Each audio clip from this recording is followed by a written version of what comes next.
High বন্ধুরা, কেমন আছো? আশা করি ভালো আছো।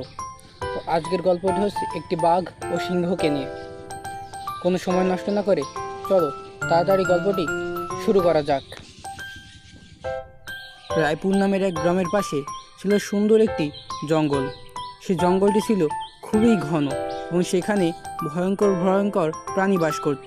সেই জঙ্গলে বাস করত সুন্দর সুন্দর রং বেরঙের পাখি ও অনেক মায়াবী খরা, অনেক বানর।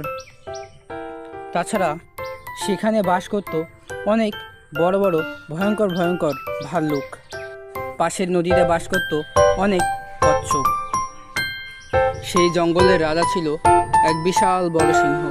সে খুবই সৎ এবং সাহসী। সে তার প্রজাদের খুব ভালোবাসত, কিন্তু তার বয়স হয়ে যাওয়ায় সে ধীরে ধীরে কমজোরি হয়ে ওঠে এবং আস্তে আস্তে সে মৃত্যুর কোলে ঢলে পড়ে। একদিন সে মারা যায়। তার মৃত্যুর কিছুদিন পরেই দেখো, যেহেতু মহারাজার আমাদের মাঝে বেঁচে নেই, তাই আমাকেই সবকিছু সামলাতে হবে। তাছাড়া আমি তোমাদের মধ্যে সবচেয়ে শক্তিশালী ও বুদ্ধিমান, তাই আমার মনে হয় আমি যদি এই রাজ্য পরিচালনা করি তাহলেই ভালো হবে। তোমরা সবাই আমাকে কি রাজা মানতে? নেকড়ের মুখ থেকে এই কথা শুনে তারা সবাই চুপ হয়ে যায়। তারা কি বলবে বুঝতে পারে না। সকলে চুপ করে থাকে। অনেকক্ষণ ধরে তারা নিজেদের মাঝে আলোচনার পর একটা খরগোশ বলে ওঠে, ঠিক আছে, আমরা আপনাকে আমাদের রাজা হিসেবে মেনে নিতে পারি, তবে আমাদের বিপদে সবসময় আমাদের পাশে থাকতে হবে। এইসব দেখে পেঁচা উড়ে যায় তার পাশের জঙ্গলের একটি বাঘের কাছে এবং বলে, পাশের জঙ্গলের রাজা মরেছে, এখন রাজা হয়েছে শিয়াল। আপনি চাইলে এখন ওই জঙ্গল দখল করতে পারেন। দখল করা এখন খুবই সহজ হবে আপনার জন্য। এই কথা শুনে বাঘ বলে, বাহ, তুই তো দারুণ খবর দিলি। আজই আমি যাব ওই জঙ্গলে এবং ওই জঙ্গল দখল করব। দখল করে ওই জঙ্গলের সব প্রাণীকে হত্যা করব। এরপর পেঁচা আর বাঘ দুজনে একসাথে সেই জঙ্গলের উদ্দেশ্যে রওনা হয়। জঙ্গলে পৌঁছেই একটা খরগোশকে বলে, এই খরগোশ, শোন, আজ থেকে আমি এই জঙ্গলের রাজা, আর আমি যা বলবো সেভাবে এই জঙ্গল চলবে। আর কেউ বেশি বুঝলেই তাকে হত্যা করব, করে খেয়ে নেব আমি। এই কথা শুনে খরগোশ আর কোনো কথা বলে না। সে ভয়তে কাঁপতে থাকে। এরপর সে ভাবে, যেভাবেই হোক আমাকে এখান থেকে পালাতে হবে। পালিয়ে মহারাজের কাছে গিয়ে সব কিছু বলতে হবে। এরপর রাজসভায় পৌঁছেই খরগোশ মহারাজকে বলে, মহারাজ, বাইরে থেকে একটা বাঘ এসেছে। সে আমাকে বলল যে সে নাকি এই জঙ্গলের এখন থেকে রাজা। তার কথা আমাদের খরগোশের মুখে এই কথা শুনে জঙ্গলের সকলে চিন্তায় পড়ে যায়। তারা ভাবতে থাকে, এ কি নতুন ঝামেলা আমাদের জঙ্গলে এসে জুটল। এরপর থেকে সেই বাঘ জঙ্গলে অত্যাচার চালাতে শুরু করে। তারপর থেকে জঙ্গলের পশু পাখি ধরে মেরে খেয়ে ফেলতে শুরু করে। একদিন সেই বাঘ সে রাজসভায় এসে হাজির হয়। এই নেকড়ে, শোন, আজ থেকে আমি এই জঙ্গলের রাজা। আর তুই যদি প্রাণে বাঁচতে চাস তাহলে এখনই পালা, নয়তো এদের সাথে সাথে তোর প্রাণটাও এই কথা যাবে। শোনা মাত্রই নেকড়ে সেখান থেকে পালাতে শুরু করে। এরপর বাঘ সিংহাসনে উঠে বলে, এই তোরা শোন, আজ থেকে আমি এই জঙ্গলের রাজা, আর আমার কথা মতোই এই জঙ্গল চলবে। এরপর দেখতে দেখতে অনেক দিন চলে যায়। দিনের পরে চলে যায় হাজার হাজার রাত।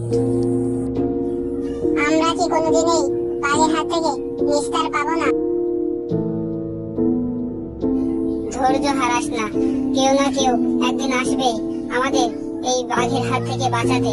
সেদিন আমরা আনন্দে নাচানাচি। এর কিছুদিন পরেই সে জঙ্গলে একটি সিংহ আসে। সেই সিংহটি অনেক বড় ও শক্তিশালী। সেই সিংহটি সবাইকে চিন্তিত দেখে সে জঙ্গলের পশু পাখিদের কাছে এগিয়ে যায়। তোমাদের এত চিন্তিত দেখাচ্ছে কেন? তোমরা কি কোনো সমস্যা আছো? আমাকে বলো, আমি তোমাদের সাহায্য করতে পারি। তোমরা যদি আমাকে সবকিছু খুলে বলো, আমি তোমাদের এই বিপদের হাত থেকে রক্ষা করব। তখন সেই কাঠবিড়ালি ও খরগোশ সিংহকে সব কিছু খুলে বলে। বলে আমাদের জঙ্গলে একটি বাঘ এসেছে, সে আমাদের সকলের উপরে অত্যাচার চালায় এবং আমাদের এক একজনকে ধরে খেয়ে ফেলে। এরপর সেই সিংহ সেই খরগোশের সাথে রাজসভায় যায়। সিংহকে দেখেই বাঘ বলে, কে রে তুই? তোকে এই জঙ্গলে ঢোকার সাহস কে দিয়েছে? তাও আবার তুই আমার সামনে এসে দাঁড়িয়েছিস? আমি তোর জম, আজ আমার হাতেই তোর মৃত্যু হবে। আমার হাত থেকে তোকে কেউ বাঁচাতে পারবে না। এরপরই শুরু হয় তাদের মাঝে লড়াইয়ে সিংহের কাছে বাঘ হেরে যায় এবং সিংহ তখন তাকে বলে, তুই যদি প্রাণে বাঁচতে চাস তাহলে তুই এখান থেকে পালিয়ে যা, নয়তো আমি তোকে মেরে খেয়ে ফেলবো আর তোর লাশও কেউ খুঁজে পাবে না, বুঝলি, পালা এখান থেকে। এরপর বাঘ সেখান থেকে পালিয়ে চলে যায়। এরপর সবাই সিংহকে জিজ্ঞাসা করে, তুমি কে? তখন সিংহ বলে, আমি তোমাদের আগের মহারাজার ছেলে। বাবা আমাকে বিভিন্ন সমস্যার কারণে পাশের জঙ্গলে পাঠিয়ে দিয়েছিল এবং আমাকে বলেছিল যতদিন তিনি আমাকে না ডাকে আমি যেন ঘুরে না আসি। তাই আমি এতদিন আসিনি, কিন্তু অনেকদিন পর আজ আমি ফিরে এসেছি। এরপর জঙ্গলের সকলে মিলে এই সিংহকে তাদের রাজা বানায়। এভাবেই তাদের চলতে থাকে। সেই জঙ্গল এখন তার পূর্বের অবস্থায় ফিরে এসেছে, আবার তার সৌন্দর্যিত হয়ে উঠেছে। এখন সেখানে প্রত্যেকটা পশু পাখি তাদের ইচ্ছামতো বেড়াতে পারে, কেউ কাউকে ভয় করে না। সেখানে বেড়ে উঠছে ভয়ঙ্কর প্রাণী, তার সাথে বেড়ে উঠছে বানর, ভাল্লুক সহ অন্যান্য বন্য প্রাণী, যারা এখন সুখে বসবাস করছে। নদীর পাশে সেই কচ্ছপ এখন আর ভয় পায় না।